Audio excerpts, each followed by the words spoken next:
Hello, everybody, and welcome to another episode of The Content Crowd. My name is Trevor Grums. The Content Crowd is a podcast where we explore what makes content resonate, from creative habits to point of view shifts to behind the scene breakdowns, so listeners and also me can learn from others so we can stop mimicking and start making something that matters. Before we hop into my interview, I do need to remind you guys that on August 7th, Scrappy ABM is running a live workshop called ABM in a Day, and the name is literal. You will walk away with an ABM program planning roadmap built with our team in just one day. And this isn't like a typical webinar where you're just going to sit and listen and take notes. And this is not something pre-recorded. This is us actually handing you the exact process that we've used to help 30 plus companies in the past year, like finally get ABM right. And this is something that typically costs like $14,000, but we are giving it to you guys completely free. And all we ask is 6.5 hours of your day at no cost to you other than that. And it's for one day only. So save your seat at scrappyabm.com/workshop. And I'll put the link in the chat of this in this interview. So you guys can click right out and go into it. But yeah, so join us on August 7th. And we'd love to see you guys there. So let's start with my interview. This is a friend of mine, Erika Bryant. She's here to actually give us a huge paradigm shift, and everything has been framed around creating content, but I think Erika is going to tell us a way to make some serious career moves without having to rely on creating content. So I think this will be a really interesting episode for all you guys to learn. If you are kind of scared of creating content or want to grow your business or grow your network without the pressure of creating content, I think we've got a solution for you. So Erika, thank you so much for being here. Yeah, you are so welcome. Thanks for having me. So go ahead and tell us a little bit about you and who you are. I know you from StoryBrand. We were I'm not it no longer. I did wear my StoryBrand hat today just so we could feel on brand. But I met you through becoming a StoryBrand certified guide, and we've worked together on like one or two projects in the past. But I'd love to know more about you for those listening that don't know about you. Yeah. So again, I'm Erika Bryant. My company is Piece of Cake Marketing. I call myself a marketing strategist and business advisor, and I help companies under 10 million without a marketing team make really smart marketing decisions. So sometimes that looks like a one-on-one advisory session where I'm hearing whatever is happening in their business or whatever's happening and is a challenge for them, and then doing that through one-on-one. Or I also have groups. I have 8 mastermind groups that have been going for 6 years. And I do a pipeline sales accelerator. I have some content and programs coming around effective consulting. And then I also work with clients in a done for you marketing capacity. So I will still write content for clients that I really love and do marketing strategies and things like that in a done for you capacity. So I spend my time between those 3 buckets. Been a marketer for about 20 years and have had my own business for 13 years. It has been a really fun, wild ride. Like you, I'm no longer StoryBrand certified, but it was a beautiful part of my journey for about 6 years. So that was a lot of fun. Right now I have a community called The Network, which is a Slack community that's free to join. And I host all kinds of fun things like speed networking, Business Mindset Monday. And then I have other people who have really cool things to share. I prop them up and bring them into the network as well. It's kind of the lay of the land for me. That's awesome. I'm a part of the network, and I've done a very bad job of being in it. But to be fair, I'm also preparing for paternity leave, so I'm a little like sidetracked with other things right now. But I do agree. Like I think that I've seen the things that you put in there, and I've kind of wondered how you have the time to do everything, because it seems like there's a lot of movement and a lot of things going in there. And if I would take the time to engage a little bit more, it would be super valuable. So that is awesome. The reason that I really reached out to you in looking for guests is because of your you have this little you describe it. I don't want to describe it in the wrong way. So we talked about it. I want to hear about your it's 30 coffees in 30 days, right? So break that down for us. Yeah. So everything that I create for my business and the offers that I create are usually in response to market need. And so I talk to people, consult with people, listen to whatever's happening for them. And then I'm like, oh, well, here's the advice that I would give you. And over years and years and years of giving advice to people and having them implement it and doing these things myself, I recognized that there was sort of a linear pattern that was happening. So when I wanted to start my business in 2013, I did what I knew how to do. So in 2005 to 2008, I worked for a consulting company, and I got to just be around consultants and understand how they interacted and what kinds of things they said and how they held themselves, and how they sort of had this permission to be in a business conversation with literally anybody. And so I learned those tactics through them. And then when I went to start my business in 2013, I used those same tactics to start my business. So what I did was I just started reaching out to people and saying, hey, this is what I'm doing. Who do you know that needs this? And that magic golden question of the who do you know that needs this got me to conversation after conversation that then landed really big projects.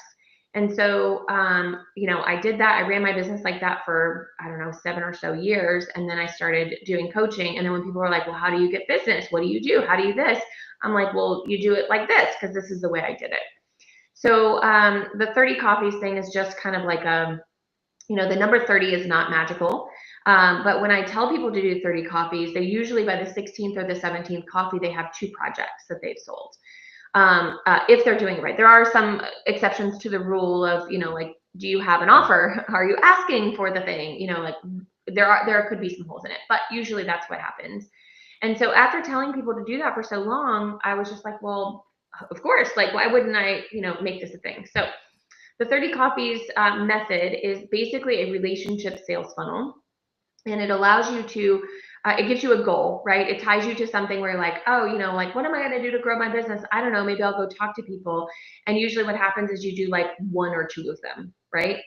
And it kind of falls off and you're like, you squirrel brain and whatever. But there's a method to this where you track people on your spreadsheet, and there's low-hanging fruit of people that are already in your zone that really want to help you, is if they only knew what it is that you were doing.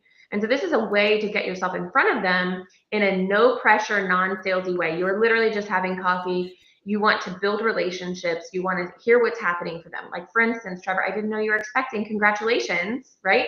And if we'd had a coffee, if this was a coffee, I'd be like, tell me about that, right? Like, I'm really excited for you. Yeah. Are you a first-time dad? Like, what's happening? All those things. Second-time dad. Okay, so there's a whole different dynamic happening at your household, right? Yeah. So, yeah. I'm interested in those things. That builds rapport.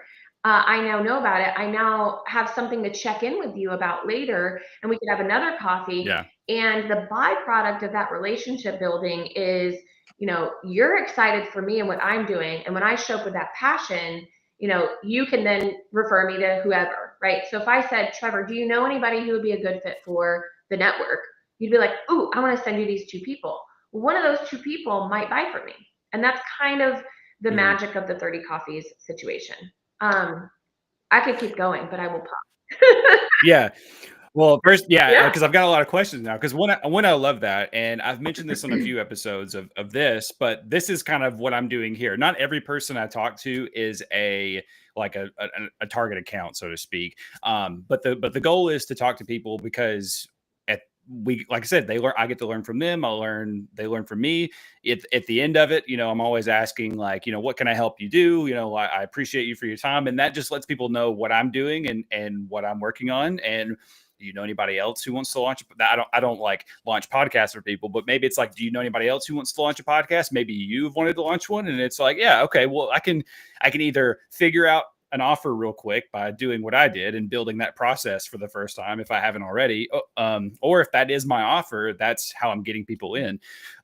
So I think the biggest question for me, and you probably get this a lot, is like, okay, that sounds super simple, makes sense, but who do I actually talk to? Am I talking to friends? Am I, if I don't have a huge LinkedIn network, am I asking, my uncle and about his friends? Where do you kind of start with that? So, typically, if you have your own business, then you have some kind of contact. Like, if somebody has paid you money for your services, you have some kind of contacts, right?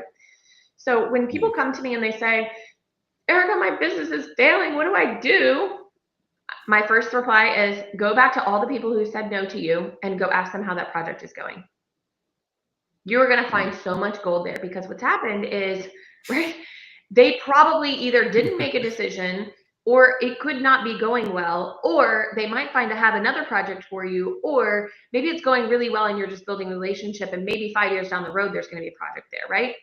There's so many more Yeah. opportunities that you can get from that person that says no.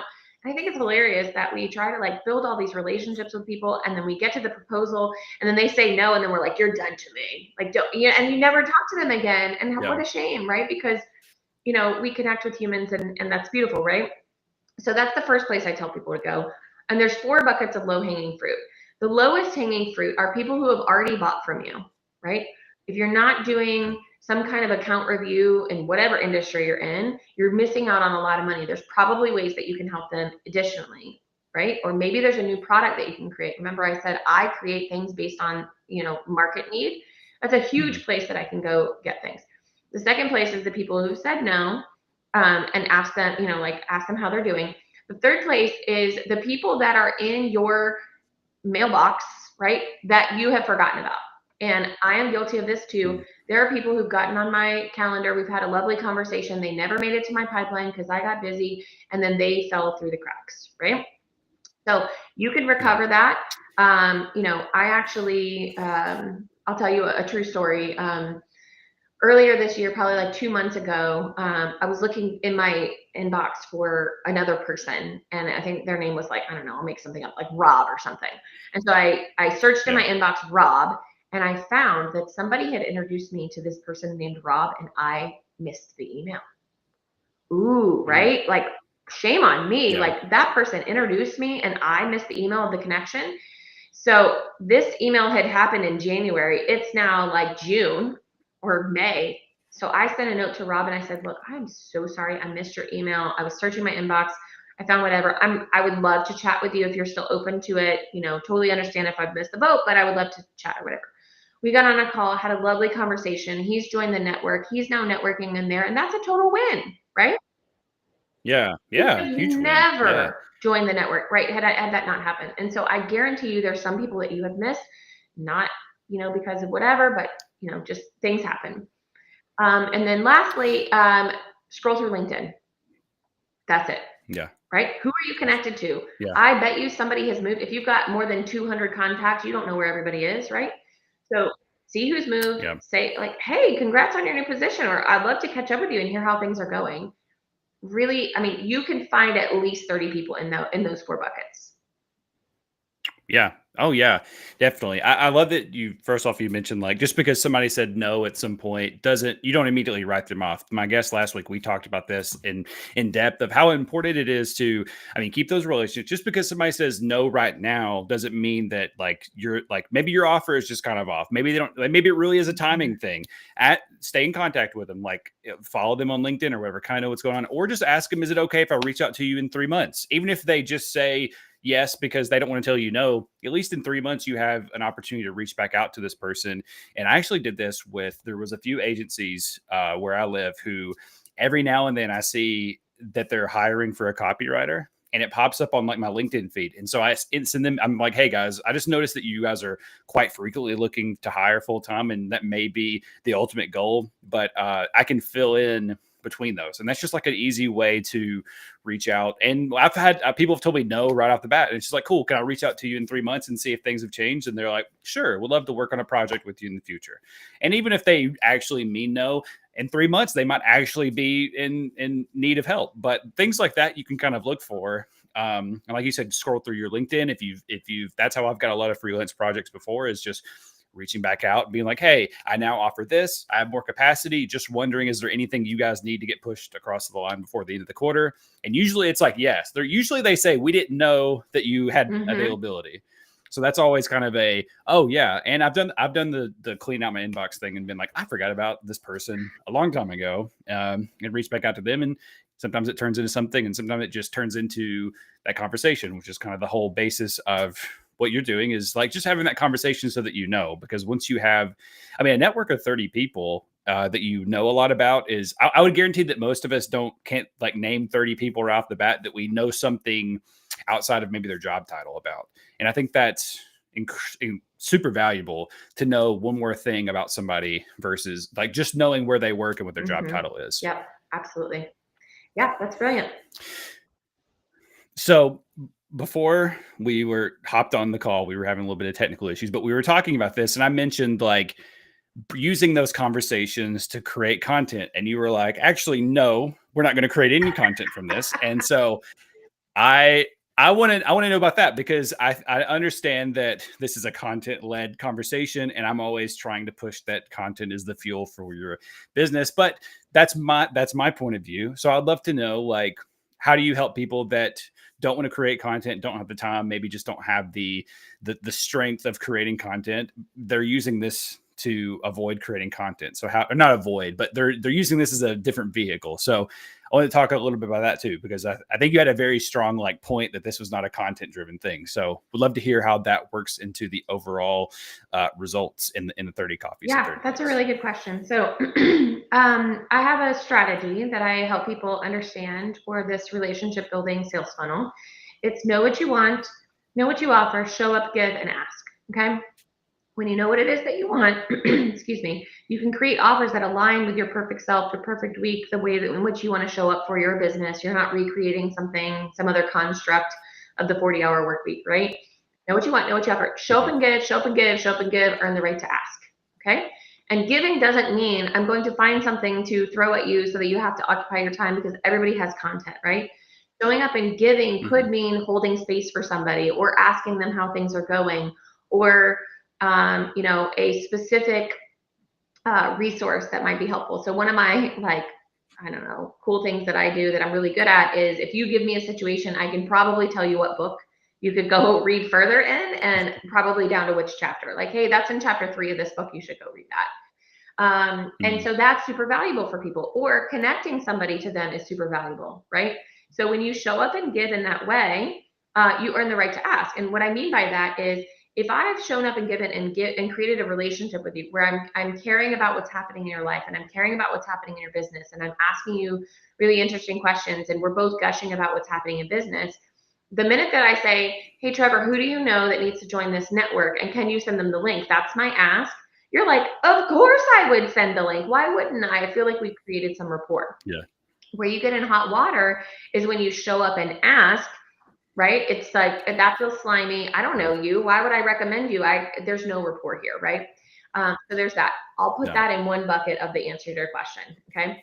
The second bucket is this. I actually was in New York in May, attending a book launch party for a very well-known author, and doing a mastermind with her and 40 other people who do about $1 million ish in their business. And as I was connecting with people, they were like, oh, let's connect on Instagram, right? And so they pull up my Instagram, and like literally at least 5 people were like, your Instagram's private. How does that work? And I was like, yeah, I don't use Instagram for business. They're like, well, where do you show up online? And I was like, I don't. And they're like, what? How do you do this?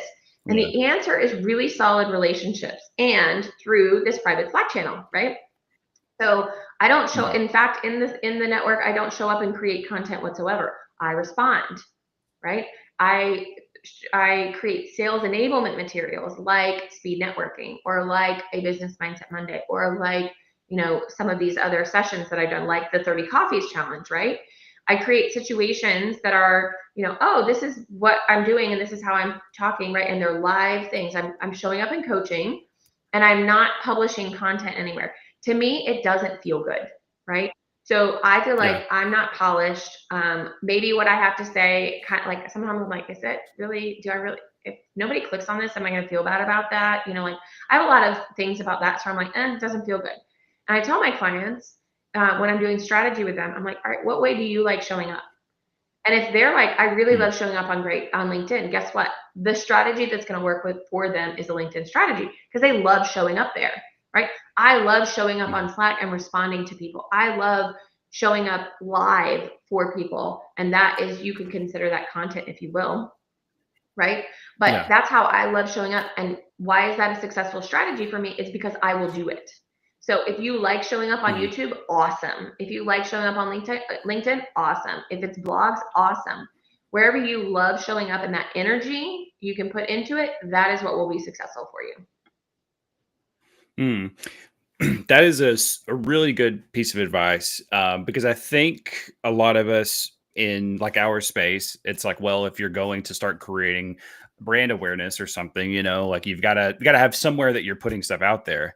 And you've already demonstrated like that's not necessarily true. And I do think that it's important to think about, you know, not where do you feel comfortable showing up in terms of social media? Maybe they don't feel comfortable anywhere. Because I think a lot of times I've asked this question too, is like, what, you know, these are the places that your brand would do the best at. What would you feel most comfortable doing? And I'm giving them the option of like, it has to be a social media platform where you're showing up versus is there another, even now I was thinking, oh, they could do this, but this is also kind of, this is also kind of showing up. And if you're not comfortable, talking with somebody on camera and all that kind of stuff, that's also kind of another place where it may not necessarily work. Like you have to actually enjoy doing it, and or at least have some, I guess, some talent in that area. You can definitely create the ability to do it, but if you're not interested or not comfortable, then that's not going to happen. So you would just recommend, like, for people who are not very comfortable being on social media, maybe they don't want to create content, maybe they just want to do what they're good at doing. So maybe that's identifying the problems, which I'm assuming meeting with 30 people is identifying new problems. You're creating, you're hearing people talk, and you're understanding new problems and new places that you can fill in. So they can kind of do this whole thing and create a network and create a community by just talking with people face to face in person. They just have to be able to find those people. And you've given a lot of examples of how to find them. What would you say to somebody who is like brand new? They haven't sold anything to anybody before. They probably, and let's say they also don't have a LinkedIn. Maybe they don't, maybe they need to go, is creating one to kind of connect with people, like a first point of the option, or what is the first thing that you'd suggest they do if they don't have anything? They're just starting out. So the first thing that comes to mind is leading with curiosity. Okay. So if I'm going to tap into my curiosity, what might be my first step? I'm probably going to get a couple of ideas that come to me. Give me an example of the type of people that watch this. What type of businesses do they have? Like, what does that person just starting out? What do they want to do? Is it marketing services? Is it consult? What type of service is it? I'll just say marketing. They want to, let's just say like maybe they've worked like at an agency in the past and they want to do it themselves. So let's say somebody has done agency work and they build websites. Okay. We'll use that example. If I was in that position, I would go talk to people to get advice. Okay. I'm going to tell you how I did this when I moved from Atlanta to Dallas in 2009. Okay. So I was an employee. I didn't start my company until 2012. So as an employee, I moved from Atlanta to Dallas without literally knowing a soul.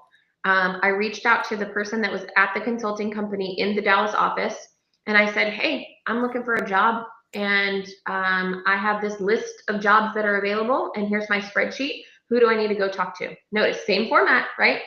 Who do I talk to? Who do you know? And he said, you know what? You need to go talk to Carolyn. Carolyn knows probably all the people on this list. I'm like, beautiful. So then he introduces me to Carolyn, and Carolyn says, I go and meet her at Starbucks, and I'm like, hey, it's so nice to meet you. How do you know so-and-so? And all these different things. And he's like, and we're just chit-chatting or whatever, having coffee. And I said, okay, I'm looking for a job, and this is my list of, jobs that are available. Who do you know at each of these companies? And she looked and she's like, well, I know people at all those different companies, and I actually don't want to send you to any of them because I want to hire you for myself, because this is brilliant and I like the way your brain works. Okay. So what did that get me, right? My curiosity got me into a position, and it was part-time, and it was, just support or whatever in this way. And I cobbled a few things together before, it was a beautiful time in my career, and you can just go get curious. And so let's say you're trying to build websites, like go talk to somebody who is really well connected, or who probably is like 6 steps above you. So if you're, 30 years old, talk to somebody who's 45 or plus, right? Because chances are they have a really deep network, or you can kind of tell who the super connectors are, right? Go ask to meet with them and ask them for feedback. And so what that does is it gets you in a position where you can tell them everything that they're doing. They can give you valuable feedback on, market, like market fit, or, are you charging too much? Are you charging not enough? What are you doing? They can kind of poke holes in what you're doing. And you can ask the question, who do you know that needs this, at the end of that? right? And then they will Yeah. say, based on, and they will give you an honest answer and say, based on what you've said, I think you need to put more work into product development. And that's insanely valuable, right? Before you fall on your face in front of a Mm. client or potential client. Yeah. Or they might say, you know what, I think you have something really valuable here. And I think you need to go to talk to these two people I want to introduce you. And you can do that for your 30 coffees where you're just asking for feedback and getting curious. Well, tell me what you like when you read this, what is it, what does it say to you? A lot of people will do their websites and they'll have all this content on their website and nobody knows what they're talking about, right? Nobody literally, like, Yeah. what are you talking about on this page? Like, what are you even selling? And you don't know that because you put your heart and soul in it and you're inside the pickle jar. You cannot read the label. And so it's very valuable to get feedback from people. Another thing you can do is you can just start showing up in places. I call this a gatekeeper strategy. The gatekeeper strategy is where you position yourself with a gatekeeper, somebody who holds your specific audience. So let's say you wanted to do websites for plumbers, or that's a bad idea. Something easier. Websites for accountants. Okay. If your whole thing is, I'm going to do websites for accountants, which BT dub, I have a hot take. You don't have to have a niche. I don't have a niche. My niche is businesses under 10 million without a marketing team. Yeah. So you show up like, okay, where do accountants gather? Well, they have accounting associations. They may gather at the Chamber of Commerce, right? They may have a local networking meetup group, right? Like, where do accountants gather? You go talk to the head of that group and ask them how would be best for you to access that group. Is it, hey, can I do a session for your group about their website and what kinds of things they need to have on it? Can I come and show up and be part of the group? Is that, like whatever's within their confines, you can show up and give in Yeah. that way. So if you have literally nobody, if you're like, I'm literally, and which I disagree, I don't think anybody has literally nobody. But if you have literally nobody, I would go to your gatekeepers and then I would also go to mentors that are significantly older or more advanced in whatever it is that you're doing. The gatekeeper part is really interesting. Is like Facebook groups Sure. also in the realm of that? Or like I don't know if Nextdoor, I know there are groups on like Nextdoor kind of things, but there's probably maybe that's not as popular. But have you seen success with that or worked in like trying to get involved in a Facebook group? I guess when you said groups, I'm thinking, how do we find out about like in a group of accountants? Is it a Facebook group or is it do you just reach out to the Chamber of Commerce and ask if there's like what's the I like to Tactical. get into the specifics. Yeah, tactical part of it because I'm thinking, where do I go first? Is it on Facebook or is it just Chamber of Okay, Commerce? so that was your curiosity kicking in, right? So, oh, I'm curious where to go. Your inclination was to go to Facebook and the Chamber of Commerce. Awesome. Maybe that's where you need to go. My inclination would be to Mm. Google it, associations for accountants, and see what comes up. And I Oh, can poke okay. around and I can see, oh, this place already has sessions. That really easily fit right in there. Oh, this group works this way, or that group works this way, or maybe meetup.com is a good idea, right? So Mm. the best place for you is to follow your energy and your curiosity because that is probably the best fit for you, right? Gotcha. So if you start Hmm. poking around and start following the thread, right? Like, yeah, Facebook groups are going to be great. They also are a challenge sometimes because they're no pitch zones. So you're at the mercy Hmm. of waiting for somebody else to pop up the question that you have, or a question that you have the answer to, and then being the one that answers it, which that's a longer term play. That's not immediate. You can do that as part of the strategy and part of the things that you're doing as the activities that you're doing. But like you're waiting at that point and you don't want to wait. You want to do some things where you're waiting and planting seeds. And then you want to do some things where you're actively outreaching, like, hey, how can I fit in on this? Is there a seminar? Is there an entrepreneurial networking group near me? Is there, Yeah. is there some kind of conference that's going on near me? Can I tap into, like, what can I tap into virtually, in person, whatever that might look like? Yeah, I'm glad you said the entrepreneur like network because was originally going to join like the Chamber of Commerce and try to get into all that. And then, so for anybody listening that doesn't, I can't remember what, like a yearly $300 or something, maybe it's more than that. But for anybody who doesn't want to pay that up front, or is like, is it worth like buying into that? I was going through the Chamber of Commerce. I learned about our local like entrepreneur center, and I've had a lot of success doing quarterly like webinars for their small business network. And so I'm glad you mentioned that, because I kind of forgot about that. That's a good place to also, you don't have to be like super involved. You can kind of just ask questions and call somebody on the phone at the Chamber of Commerce. And sometimes they'll be like, oh, you might be looking for this, you might be looking for this area. Have you read the book Do Over by John Acuff? I have not, but I have several of his books up here. Oh, okay. I was wondering because I mean, you're saying a lot of stuff from his book, and not saying like very very similar. Specifically, like coming up with your next size, where he like splits it into 4 different groups, but he's like, just sit down and write out every person that you can think of off the top of your head, and then write out every person that owns a business, and then write out every person that does. So you have a very similar. I know you said you're big into books, so maybe that's one you could add to your repertoire of ideas, because I think that's a super good. Because he does talk about in the beginning like quitting his job without having a LinkedIn network. I remember him mentioning that and being like, okay, all right. So very cool. So. And also I want to just say, like, in the network, when we do speed networking, we had speed networking on Monday. There's almost 500 people in the network, and there were 150 people registered for speed networking on Monday. Okay. Right. So that's also a really good place to get plugged in. There's all these like micro communities that are happening that you can get plugged into. You just have to go find them. Yeah. Well, what's the criteria to be in your network? Is it just asking to join? So it's pieceofcakemarketing.com/the network. And we ask about salary, like how much money are you making? What do you plan to get from this community? Are you going to show up and give? We have like no slimy sales. Everybody is like all, rising tides raise all ships. Everybody is like community over competition and collaboration over competition. So it's that essence that's required. But you can, whatever, you don't have to be in business for a long time to be able to join. You can just join in and look at what's going on there. Okay, cool. Yeah, I think that's awesome.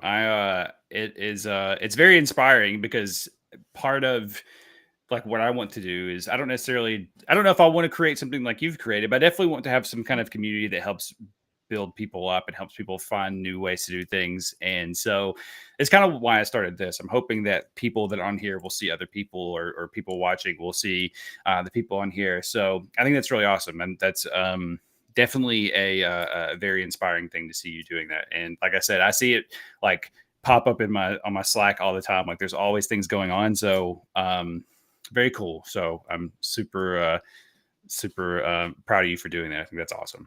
It's really cool. Thanks. It's really effective. I actually had somebody tell me in a call right before this. She was like, I haven't been to the speed networking yet. She's been around for about a year or two. And she said, I went on Monday, and I have 3 connections that I want to have deeper conversations with that I am sure will turn into work, which that's the whole point, right? Yeah. All B2B services. It's people that can leverage each other.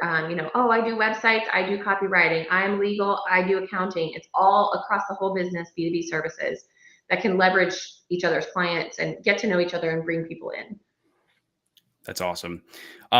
So, I mean, would you call yourself like, well, I mean, I feel like you're like a master networker. I feel like that's sort of like, that should be like your new title should be some sort of like networking, like guru of some kind. The guru is not a good word, but like, it seems like that's been your skill. Have you always had that ability? Is it something that you've just kind of picked up from other people, from reading books, or is you've always just like a keen ability to do this?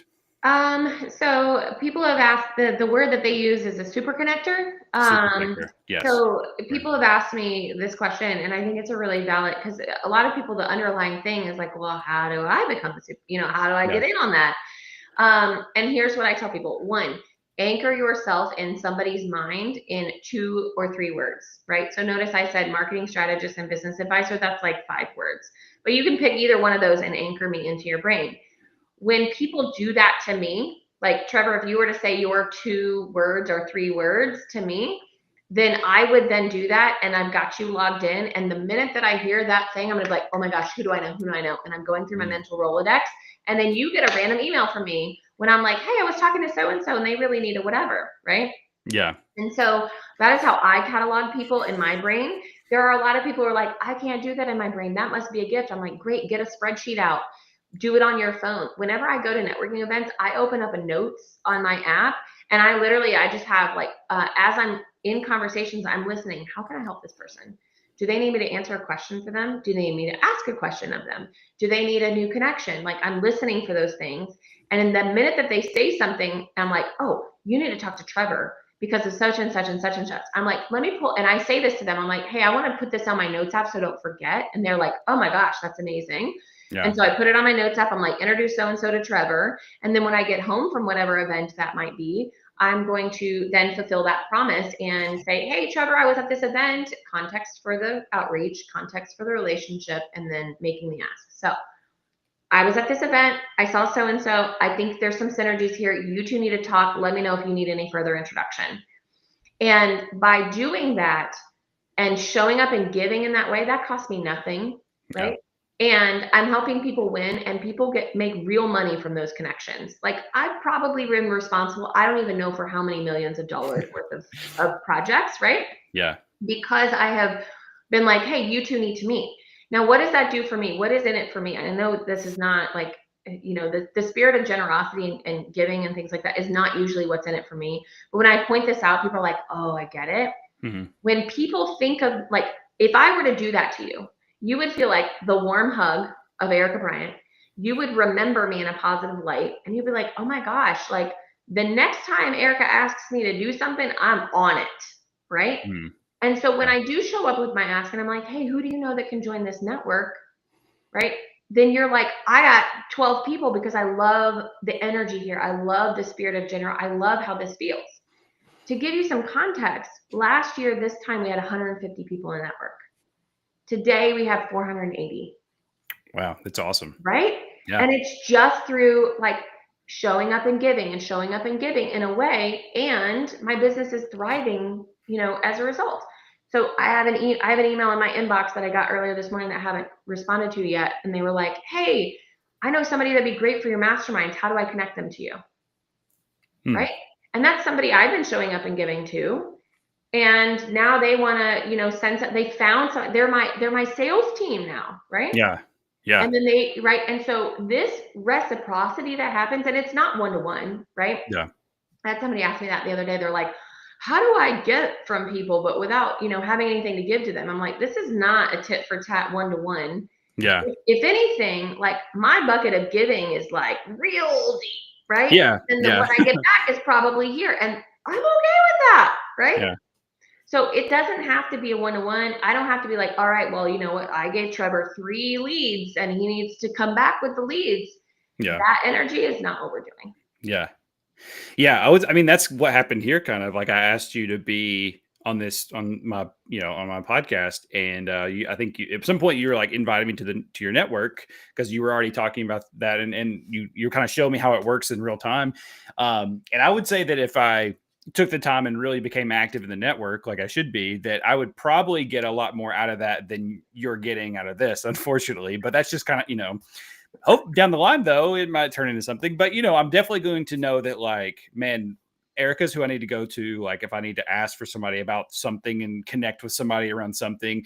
And there's always going to be, I think when you do those kind of things and you're freely handing things off to people or freely giving things to people, that those people are going to encounter things that they can't do. There's definitely going to be, I'm going to have projects or have a client and they're going to need this and this. And it's not something that I can offer or don't want to offer, but I can ask you, and maybe you can't offer it either. Maybe you send it to somebody else, but it just kind of works around where we can all, there's plenty to go around. And if we're freely focusing on what we can do and like where our energy leads us, like you mentioned, and we freely give to each other, then we're kind of all doing pretty well. I don't think there's ever been a bad case of like, unless somebody just really did you dirty, but handing somebody off, handing something off to somebody and it'll come back around in some other way, either through them or through one of their connections. If you're blessed enough to be friends with a super connector, right, then you can kind of flow through all that. So I think Yeah, that and is I incredible. also want to say, like, whenever I show up and I give a free session, because I offer a free session to whoever comes, right? So Mhm. you get a free strategy session. I'll answer any questions.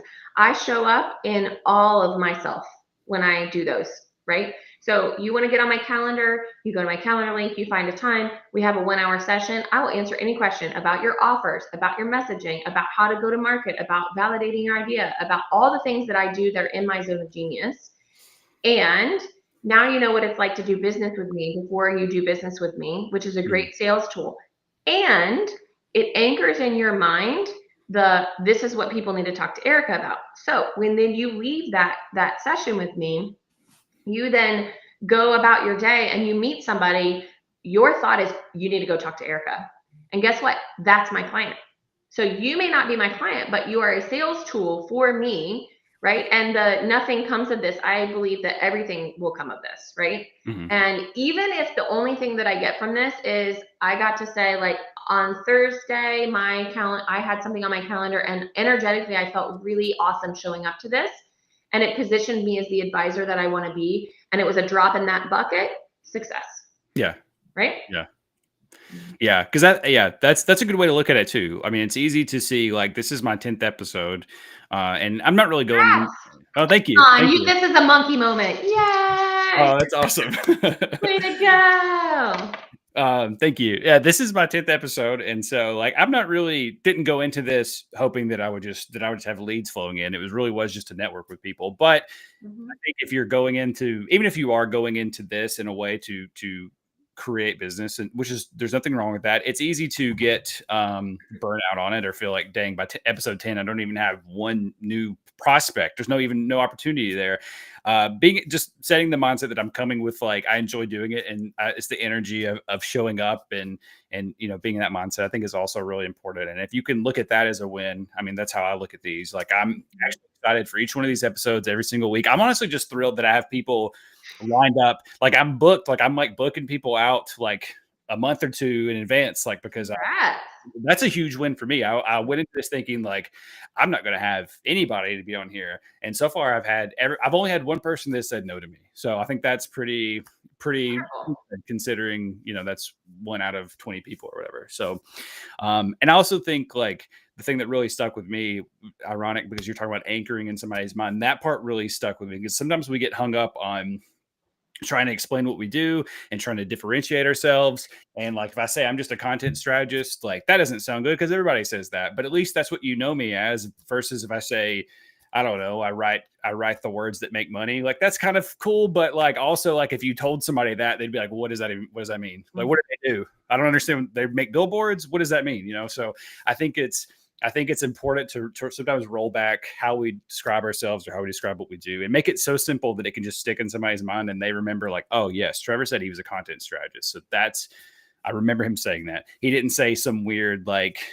7-word pitch about something that. So I think that's super great advice.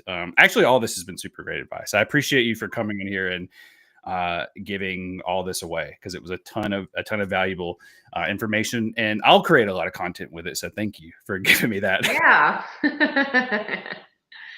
Yeah, and let me just tell you, you can actually use I write the words that whatever, whatever. There's a whole, you want the 3-step formula for this? Yeah, yeah. Okay. So as you're talking to somebody, they're going to say, well, what do you do? Or what are you up to? Or whatever. One, in a coffee situation, you just want to get excited about whatever you're doing, right? So I'm going to be like, Trevor, I created this network and it's really cool. And I'm doing all these things. And you're like, bravo, Erika, well done. Yada, yada, yada, right? Now, when I get excited about it, or if I'm like, hey, I'm launching this new thing. So we're literally in the midst of the 30 Coffees Challenge right now. There's about 130 something people that are part of this challenge in the network that are all doing it, right? So I could sit here and I could gush about the 30 Coffees Challenge, and guess what? Now you know the thing that I'm doing, right? Hmm. So so that is aside, this is what I'm about to tell you. This 3-step formula is not the what's inside your coffee. I think what's inside your coffee is genuine connection and getting excited about what you're doing, right? Aside from that, when people are like, what do you do? The top line is the anchor words. So I'm a marketing strategist and business advisor. The second level down is then the clarifying words. So when you asked me and you were like, what do you do? I said, I'm a marketing strategist and business advisor. I help businesses under 10 million without a marketing team make smart marketing decisions. Okay, that's my byline. That's the clarification that you need to be like, oh, I kind of get it. So you want to get a little more tangible. And then the third step is to anchor into an example. Okay, so let's say I wanted to go into the business advisory piece of what I'm doing. I'd say I'm a marketing strategist and business advisor. I help businesses under 10 million without a marketing team. In fact, I helped a company last week figure out what their offers were so that they could get really clear when they got into their strategy calls or their sales calls, they could articulate what it is they had to say with clarity. And I can have the top two of those I can have set. I can do a different one. My other one is I help solopreneurs and entrepreneurs make smart marketing decisions. If I'm going into a lot of my masterminds and things like that, if that's what I want to talk about, I'm reading the room, right? But that last bucket is always an example that is recent and relevant. So I can be like, like for instance, I've made a couple of comments about other conversations that I've had that gave you color of like, oh, she has marketing masterminds. Oh, she has advisory services. Oh, she does, done for you stuff, right? Through the examples that I'm using, I communicate that, but I don't have to say, do you know that I have these one-on-one advisory services? I just have to say, yeah, in a coaching call last week, I helped somebody do X, Y, Z, A, B, C. And now it makes it really tangible and anchored. When we have B2B services, a lot of us stay to the ethereal thing. So if I was very ethereal with this and I didn't have a very concrete example, I would say, Trevor, I do marketing. Like, don't you want to buy the marketing for me? You'd be like, what does that mean? Like, there's so many things you could do in marketing. Like, are you talking about a website? And you're leaving it up to them to have whatever they believe marketing is, which is probably not the answer, right? Yeah. Like, they're going to get it wrong. Like, they're probably not going to get it, right? But the more you clarify, the more they know, oh, it's advisory service. Oh, she does the one-on-one sessions. Oh, I can get to offers and messaging clarity through talking to her. Or, oh, I can help, oh, she's got business mindset Monday. Like she must do some mindset coaching. And then they will ask questions of you like, oh, what does that look like? And then I'll say, and they're like, business mindset Monday, what's that? I'm like, oh, well, it's a session that I pop up once a month for the community. You can come to it. It's free to join. And I talk about concepts like money mindset and burnout and boundaries with clients and terrible clients and what to do and, how to re-encourage yourself throughout the week, how to create a perfect week and things like that. And now you're like, oh, I'm really interested. So that's what I'm talking about earlier, like finding the thread of curiosity, following that curiosity, and then that conversation becomes really rich. Wow. That was incredible. Thank you so much for taking the time to go through that because it's those little nuances that make the impact of what we say like super impactful and help us actually anchor what we do in somebody's mind. So thank you so much, Erika. This has been an incredible conversation. And I think that we need to be on like 10 more episodes because you have so much to share. But I want to say thank you so much for being here. I had a great time with talking with you today.